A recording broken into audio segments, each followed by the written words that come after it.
ধীরগতি আর বিড়ম্বনার অভিযোগ রংপুরের ভোটারদের।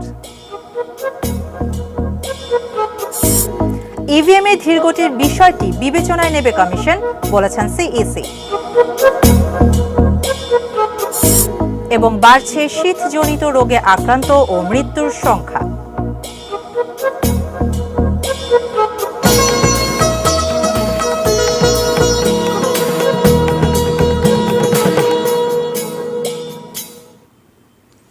আমন্ত্রণ দেশের খবরে, সাথে আছে আমি শাহানা জাহান। এতক্ষণ শুনছিলেন সংবাদ শিরোনাম। যাচ্ছি পুরো খবরে। শুরুতেই হকি খেলার খবর। মাওলানা ভাসানী হকি স্টেডিয়ামে জাতীয় যুব হকির ফাইনালে মুখোমুখি হয়েছে বিকেএসপি এবং রাজশাহী জেলা দল। সরাসরি যুক্ত হচ্ছে সেখান থেকে। এগিয়ে আছে বিকেএসপি টিম, অন্যদিকে রাজশাহী পিছিয়ে আছে। আবার ইনফ্রিজমেন্টের বাসে আম্পায়ার। কোচ হিসেবে বিকেএসপির আছেন মশিউর রহমান বিপ্লব, টিম ম্যানেজার হিসেবে আছেন জাহিদ হোসেন রাজু। অন্যদিকে রাজশাহীর কোচ হিসেবে আছেন বাপ্পি কুমার ঘোষ, টিম ম্যানেজার হিসেবে আছেন এস.এম. সালাউদ্দিন।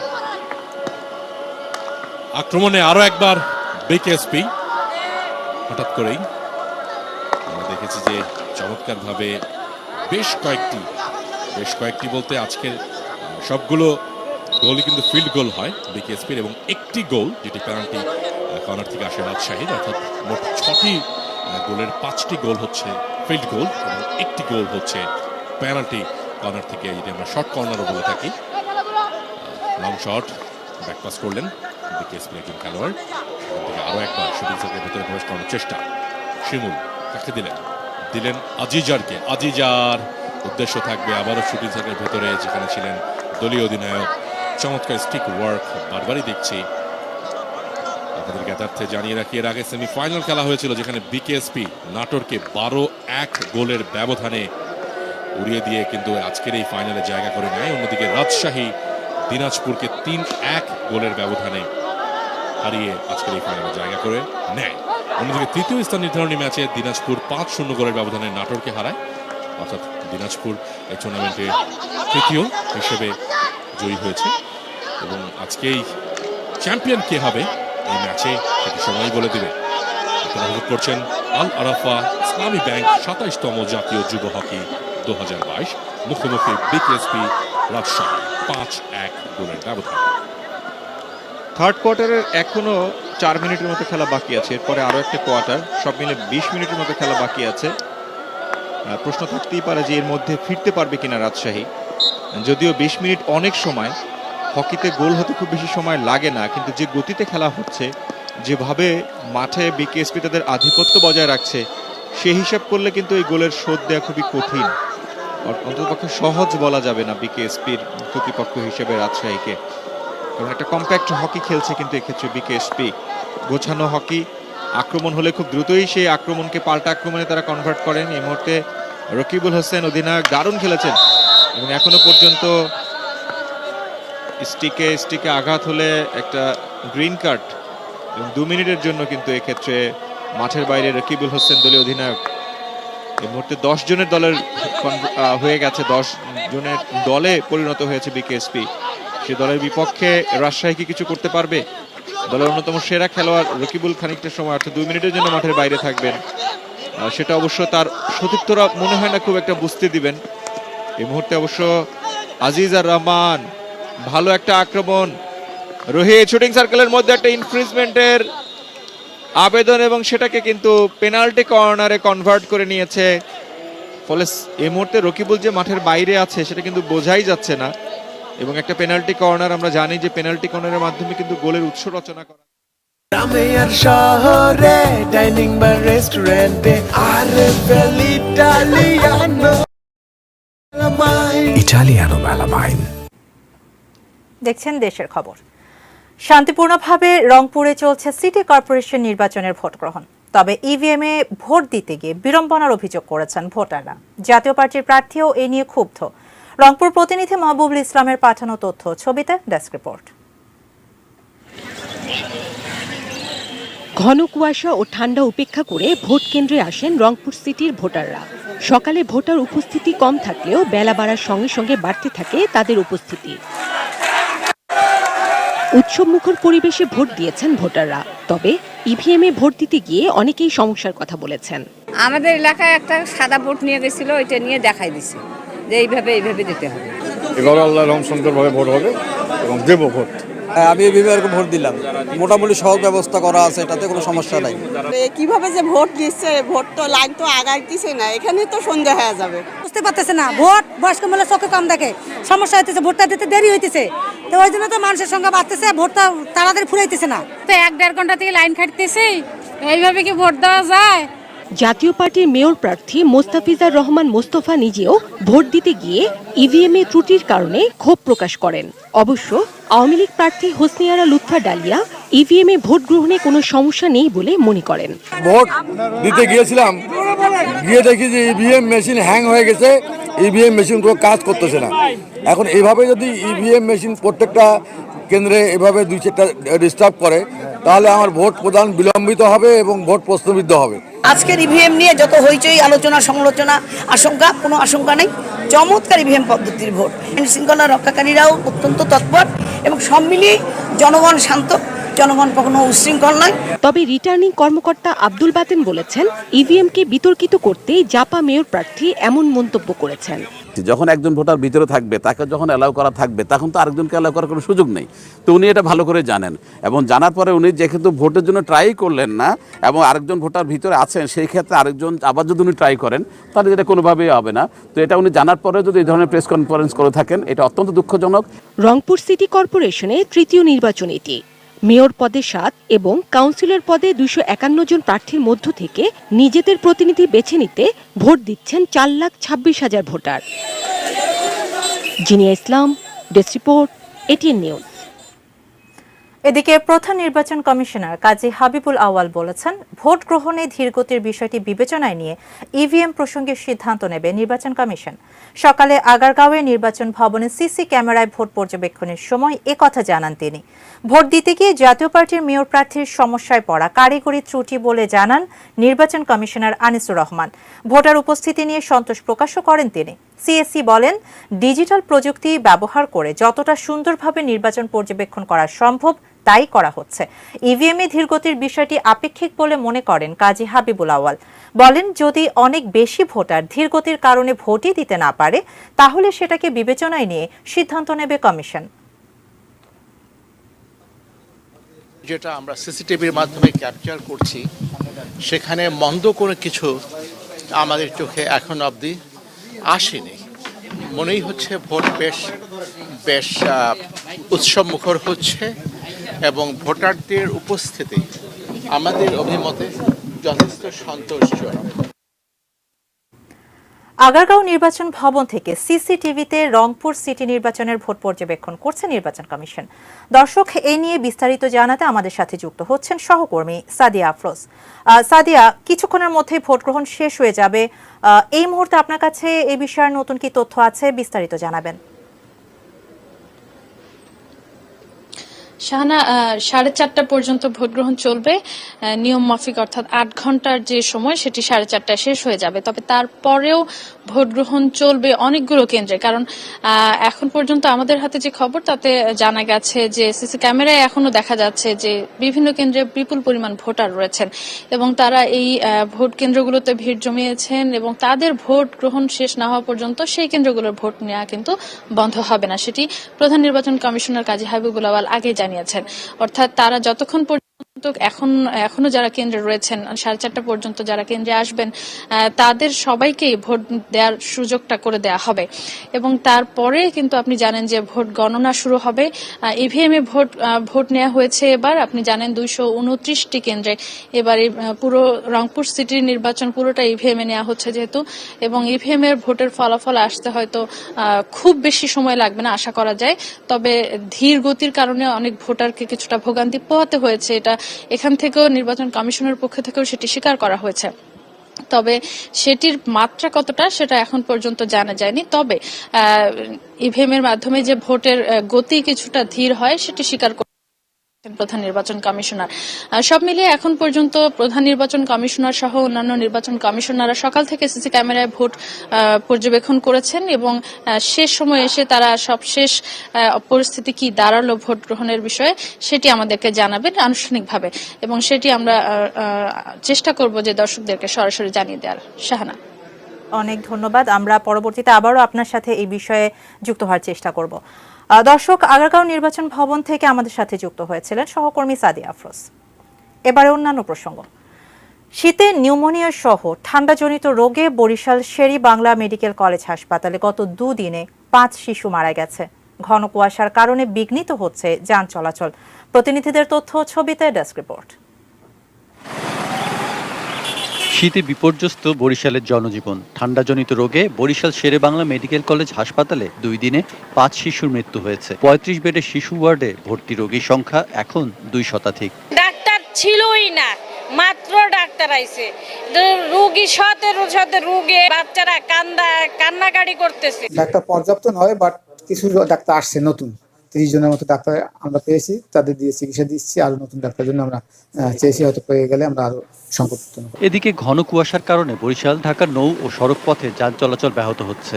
লঞ্চ নির্ধারিত সময়ের 2 থেকে 3 ঘন্টা দেরিতে যাতায়াত করছে।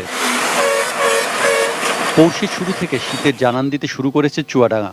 বৃষ্টি ও ঘন কুয়াশার কারণে অনেক বেলাতেও সূর্য অদৃশ্যই থাকছে। কাজ না জোটায় বিপাকে পড়েছেন খেটে খাওয়া মানুষরা। রাজশাহীতেও একই অবস্থা। ঘন কুয়াশায় দেখা যায় না কাছেও। যানবাহনগুলোকে হেডলাইট জ্বালিয়ে চলাচল করতে হচ্ছে। সূর্যের দেখা মিললেও কুয়াশায় রোদের তীব্রতা নেই। মাগুরায় শীতের তীব্রতা অব্যাহত রয়েছে। কুয়াশার চাদরে ঢাকা থাকায় সূর্যের দেখা মিলছে না, ফলে বাড়ছে শীতের তীব্রতা। হাসপাতালে বেড়েছে ঠান্ডাজনিত রোগে আক্রান্ত শিশুর সংখ্যাও। Saikat Dasgupta, desk report, ATN news. রাজশাহীতে বাড়ছে শীতের তীব্রতা। সকাল থেকে ঘন কুয়াশায় ঢেকে ছিল চারপাশ, তবে বেলা বাড়ার সঙ্গে কুয়াশা কমতে থাকে। আরো জানাচ্ছেন সহকর্মী বুলবুল হাবিব। আজকেই প্রথম দিনে এই মৌসুমের শীতের মৌসুমে যে সারাদিন ঘন কুয়াশা ছিল, সারাদিনই কুয়াশা ছিল এবং সকালের দিকে কুয়াশাটা খুবই ঘন ছিল এবং কাছের জিনিসও আসলে দেখা যাচ্ছিল না কুয়াশার কারণে। এবং এই কুয়াশা সারাদিন ব্যাপী যে সূর্যের দেখা পাওয়া গেলেও মাঝে মাঝে ঘন মেঘের কারণে আসলে সূর্যটা মাঝে মাঝে দেখা গেছে, মাঝে মাঝে দেখা যায়নি এবং সারাদিনই একটা মেঘাচ্ছন্ন পরিবেশ বিরাজ করছে এবং মানুষজন কিন্তু গরম কাপড় পরে আজকে কিন্তু সারাদিনই ছিল। অন্যদিন কিন্তু এরকম গরম কাপড় পরে দুপুরে বা দিকে থাকতে হয় না, কিন্তু সারাদিনই গরম কাপড় পরে থাকতে হয়েছে। এবং এটা আসলে যে পূর্বাভাস যে কনকনে ঠান্ডা পড়বে, সেই কনকনে ঠান্ডার আরই পূর্বাভাস বলে আবহাওয়া অফিসে জানাচ্ছে। যদিও আজকে তাপমাত্রা সর্বনিম্ন তাপমাত্রা রেকর্ড করা হয়েছিল 16.5 ডিগ্রি সেলসিয়াস, কিন্তু আবহাওয়াবিদরা বলছেন যে আসলে এই তাপমাত্রাটা ক্রমান্বয়ে নিচে নামতে থাকবে এবং এর ফলে ইতিমধ্যেই কিন্তু হাসপাতালগুলোতে ঠান্ডাজনিত রোগীর সংখ্যা বাড়তে শুরু করেছে। হাসপাতালের পরিচালকের সাথে আমি কথা বলেছিলাম, তিনি বলছেন যে ঠিক এখনও খুব বেশি রোগী ভর্তি না হলেও শিশু ওয়ার্ডে বা বৃদ্ধ মেডিসিন ওয়ার্ড যেটা তারা সেই ধরনের রোগী কিন্তু ভর্তি হওয়া ইতিমধ্যে শুরু করেছে এবং বিশেষ করে নিউমোনিয়া জাতীয় রোগ সেগুলো কিন্তু বাড়ছে, ঠান্ডাজনিত রোগগুলো বাড়ছে। ফলে সব মিলে বলা যায় যে আসলে শীতের আসলে আগে থেকে যদি আগেভাগে যদি একটা প্রস্তুতি না থাকে সবাই, তাহলে একটা ভোগান্তির মধ্য দিয়ে যেতে হবে। বিশেষ করে নিম্নবিত্ত ছিন্নমূল দরিদ্র মানুষদের একটা বড় ধরনের ভোগান্তির মধ্যে পড়তে হবে বলে মনে করছেন আসলে সচেতন মানুষরা। তো এই ছিল এখান থেকে শীতের খবর। এদিকে ফেনীতেও বাড়ছে শীতের তীব্রতা, সাথে বেড়েছে শীতের পোশাক কেনা বেচা। হাসপাতালেও ঠান্ডাজনিত রোগীর চাপ বাড়ছে। ফেনী থেকে বিস্তারিত জানিয়েছেন সহকর্মী দিদারুল আলম। ফেনীতে গত বেশ কিছুদিন ধরেই বেড়েছে শীতের তীব্রতা। সন্ধ্যা নামলেই শীতের তীব্রতা বাড়ে এবং দিনের সূর্য দেখা মেলে প্রায় 12টা থেকে 1টার মধ্যে সূর্যের দেখা মেলে। আমরা আজকে সকালের কথায় যদি বলি, গত রাতে কিন্তু তীব্র শীত ফেনীতে পড়েছে এবং সকালে আমরা দেখেছি পুরো এখানকার যে সকল রাস্তাঘাট ছিল সবগুলোই কিন্তু কুয়াশায় ঢাকা ছিল। সূর্য উঠতে উঠতে প্রায় এখানে 1টা বেজে গিয়েছে, এখন কিছুটা সূর্যের দেখা গিয়েছে। অন্য সময় যেরকম সূর্য দেখা যেত, এই গত গত বেশ কিছুদিন ধরেই কিন্তু শীতের তীব্রতা বেশি থাকার কারণে সূর্য উঠতে খুব সময় নিচ্ছে। আমি এই মুহূর্তে রয়েছি ফেনীর রাজাজির দিঘির পাড়ে, যেটি আসলে এটি হচ্ছে ফেনীর শীতের বাজার বলা যায় এক প্রকার। এখানে নিম্নবিত্ত থেকে শুরু করে মধ্যবিত্ত যারা রয়েছেন তারা কিন্তু এই মার্কেট থেকেই শীতের কাপড় কিনতে আসেন। এই পুরো দিঘির এলাকার পাড়ে যে মার্কেট রয়েছে সেই মার্কেট থেকেই কিন্তু এখানকার নিম্নবিত্ত এবং মধ্যবিত্তরা শীতের শপিং করেন। আমরা এই কিছুক্ষণ আগেই ফেনী জেনারেল হাসপাতালে কথা বলেছি, যেখানে গড়ে 250 জন রোগী থাকার কথা। সেখানে কিন্তু ঠান্ডাজনিত বিভিন্ন সমস্যা নিয়ে হাসপাতালে প্রায় 400 জনের মতো রোগী এই মুহূর্তে চিকিৎসা সেবা নিচ্ছেন, আমরা যেটি জেনেছি। তো এখান হাসপাতাল কর্তৃপক্ষ যেটি বলছেন সেটি হচ্ছে তারা বাড়তি যে রোগীর চাপ, সেই রোগীর চাপ সামলাতে কিন্তু তারা হিমশিম খাচ্ছেন। যে এই ছিল ফেনী থেকে আমার কাছে সর্বশেষ। দর্শক, সংবাদের এ পর্যায়ে নিচ্ছি বিরতি, এরপর আরো দেখবেন। নাটোরের বনপাড়া পৌরসভা নির্বাচন 29 ডিসেম্বর এবং রাজশাহীর শুষ্ক বরেন্দ্রভূমিতে রসালো কমলার সফল আবাদ।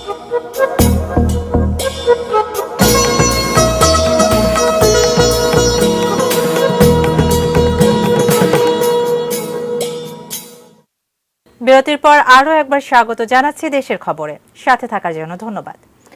দর্শক, আমরা শুরুতেই জানিয়েছিলাম মাওলানা ভাসানী হকি স্টেডিয়ামে জাতীয় যুব হকির ফাইনালে মুখোমুখি হয়েছে বিকেএসপি এবং রাজশাহী জেলা দল। আমরা আবারও সরাসরি যুক্ত হচ্ছি সেখান থেকে।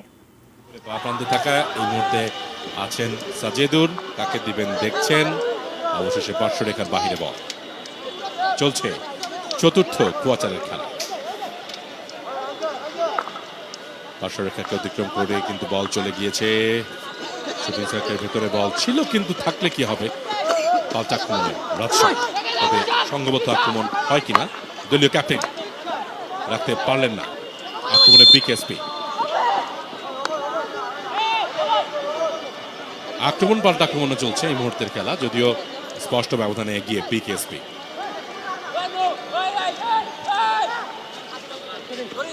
প্রান্ত বদল করে দেওয়ার চেষ্টা ছিল বলের গতির সাথে, খেলোয়াড় কিন্তু সেই গতিকে অর্থাৎ গতির কাছে হার মানতেই হলো 4 নম্বর জার্সি পরিহিত খেলোয়াড় মাজহারুল ইসলামকে। রাজশাহী দলীয় অধিনায়ক বিকেএসপি রাখতে পারলেন না নিজের নিয়ন্ত্রণ বলের সাথে। আক্রমণে রাজশাহী জেলা, আবারও ইনফ্রিজমেন্টের বাসী। আম্পায়ার দুজনকে সুতীক্ষ্ণ দৃষ্টিতে পুরো ম্যাচটি, পুরো মাঠ জুড়ে দৌড়াতে হচ্ছে। দু প্রান্তে দুজন, যে প্রান্তে বল সে প্রান্তে তার। চতুর্থ কোয়ার্টারের 5 মিনিট 30 সেকেন্ডের খেলা বাকি রয়েছে।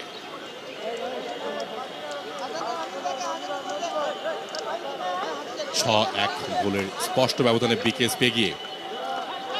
রাজশাহী তাকে দিবেন দেখছেন রাজশাহী বিভাগের একজন খেলোয়াড়, অবশেষে লম্বা করে বাড়াবেন কিনা সাখাওয়াত।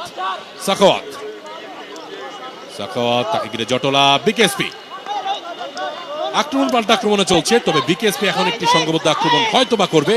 একক প্রচেষ্টা নিয়ে এগিয়ে যাচ্ছেন সেখান থেকে সুযুক্ত খেলোয়াড়, অবশেষে আছেন এই মুহূর্তে সাদ্দাম, আজকের ম্যাচের প্রথম গোলদাতা। সাদ্দাম রেখেছেন নিজের নিয়ন্ত্রণ, অবশেষে কেড়ে নেওয়া হলো বল রাজশাহীর অনুকূলে। লম্বা করে মাহফুজুর রহমান, মাহফুজ কাকে দিলেন, লক্ষ্যহীনভাবে বল দেওয়া হলো, যে কারণে বিকেএসপির অনুকূলে যাবে। তবে তার আগে ইনফ্রিজমেন্টের বাঁশি বাজিয়েছিলেন আম্পায়ার, দেখাচ্ছেন যে এখান থেকে, এবং ইনফ্রিজমেন্ট ছিল বিকেএসপির অনুকূলে। রামিম আবারও বাজালেন, এবং বাজালেন তো বটে, এবং জানান দিলেন হাত দিয়ে ইশারা করে যে একটি পেনাল্টি কর্নার। আমরা জানি যে শুটিং সার্কেলের ভেতরে যদি ক্যারেট হয় কিংবা কোনো রকম কোনো অসঙ্গতি দেখা যায় আম্পায়ারের চোখে, তাহলে কিন্তু সেখানে তিনি জানান দেয়, দুহাত দিয়ে ইশারা দেন এবং বাঁশি বাজান যে পেনাল্টি কর্নার। আরেকটি সুযোগ স্কোরবোর্ড পরিবর্তনের, এবং শুধুই পরিবর্তন তা নয়, জয়ের হাসি হাসবে নিঃসন্দেহে বিকেএসপি, কেননা আমাদের মগজ এবং মন দুটোই বলছে বিকেএসপি ইতিমধ্যে 6-1 গোলের স্পষ্ট ব্যবধানে এগিয়ে। 4 মিনিট 31 সেকেন্ডের খেলা বাকি রয়েছে, চলছে চতুর্থ কোয়ার্টারের খেলা। পুশ ইন হলো, স্টপ হয়েছে, ড্রাগন ব্রেক হলো, গোল হওয়ার সম্ভাবনা এখন পর্যন্ত আছে, এবং অবশেষে চমৎকার একটি কিন্তু গোল হয়ে গেল। না, গোল হয়নি, এটা পেনাল্টি কর্নার আরেকবার দিবে, আরেকবার পেনাল্টি কর্নার পাবে। আমরা যে বিষয়টি জানি যে কোনো রকম অসঙ্গতি থাকলে বা ক্যারেট হলে সেক্ষেত্রে কিন্তু আম্পায়ার সুতীক্ষ্ণ দৃষ্টিতে তিনি সেটি দেখবেন এবং যে কারণে সম্ভাবনা স্কোরবোর্ড পরিবর্তনের এবং স্কোর লাইন বাড়ানোর বিকেএসপির জন্য। পুশ ইন করতে গিয়েছেন আব্দুল্লাহ প্রস্তুত, পুশ ইন হলো, স্টপ হয়েছে, চমৎকার ড্রাগন ফ্লিক, কিন্তু ডিফেন্স লাইন সচেষ্ট, স্টিকে আঘাত লেগে মাঠের বাইরে বল, অর্থাৎ এই যাত্রাতেও স্কোরবোর্ড যা ছিল তাই। 4 মিনিট 10 সেকেন্ডের মতো খেলা বাকি রয়েছে।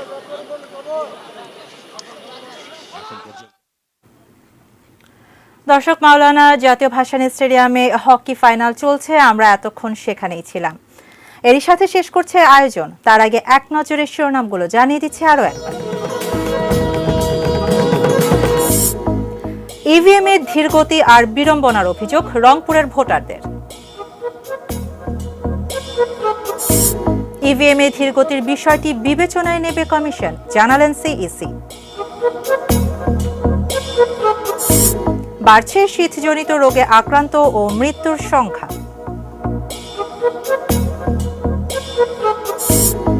নাটোরের বনপাড়া পৌরসভা নির্বাচন 29 ডিসেম্বর। এবং রাজশাহীর শুষ্ক বরেন্দ্রভূমিতে রসালো কমলার সফল আবাদ।